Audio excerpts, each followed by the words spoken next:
ang kamatayan. Kayo ang umubos sa aming lahi. Papatayin kita. Walang hanggang kamatayan ang ibibigay ko sa'yo.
Lakas ng kalikasan.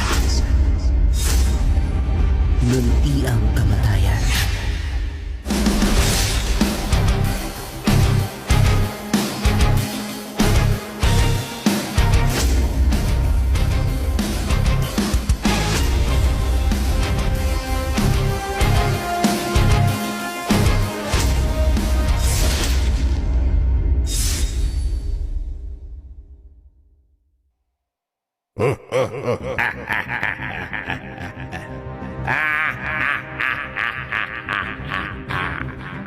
Matagal ko nang pinag-aaralan ang lahi niyo. Kapag wala na ang dahon sa inyong katawan, wala na rin kayong silbi. Nagsama ka pa kasi ng tao na mukhang baboy. Ito ang nagdala sa'yo sa kamatayan. Ito na ang kamatayan mo, ulubog!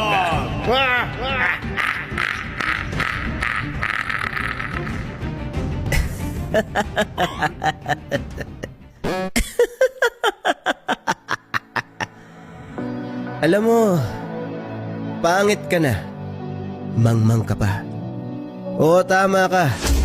Mukha ngang taong baboy yung kasama ko pero siya din ang dahilan kung bakit ka nahulog sa patibong. Mali ang pag-aaral mo.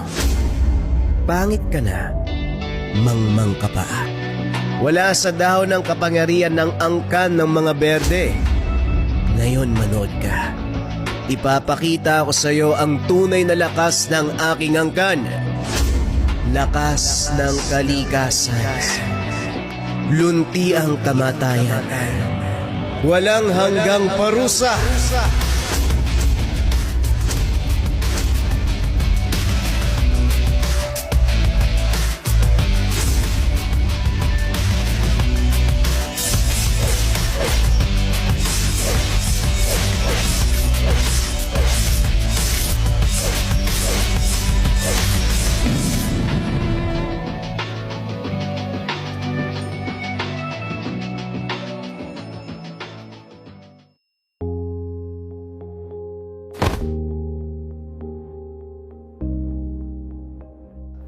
Kung makapagsalita ka ng taong mukhang baboy, parang hindi ko naririnig yung usapan nyo ah. Grabe naman to. At bakit? Hindi ka ba mukhang baboy? Nandun na tayo. Pero hindi naman kailangang sabihin pa. Pero pare, grabe, sobrang angas mo ha. Yun pala yun? Kaya pala lagi ka may dahon sa bibig mo, ha? Adik ka pala. Adik ka. Walang yan na yan, oo. Pero halika na nga, bumalik na tayo sa baryo. Ililibre kita ng kahit anong pagkain. Malaki ang naitulong mo. Taong baboy. Ganyan talaga yung gawain ng mga adik, ano? Ipapain yung kaibigan nila kahit pwedeng mamatay. Adik ka talaga. Baboy ka. Baboy. Adik! Adik ka pa din! Adik! Ah, ganun ha? Bahala ka. Hindi kita ililibre ng pagkain. Hindi. Ito naman. Biro lang. Alam mo ba, ikaw yung pinakagwapong tropa ko sa buong buhay ko. Napakagwapo mo, pare. Ay nako, kahit kailan, balimbing ka talaga. Halika na, kumain na tayo.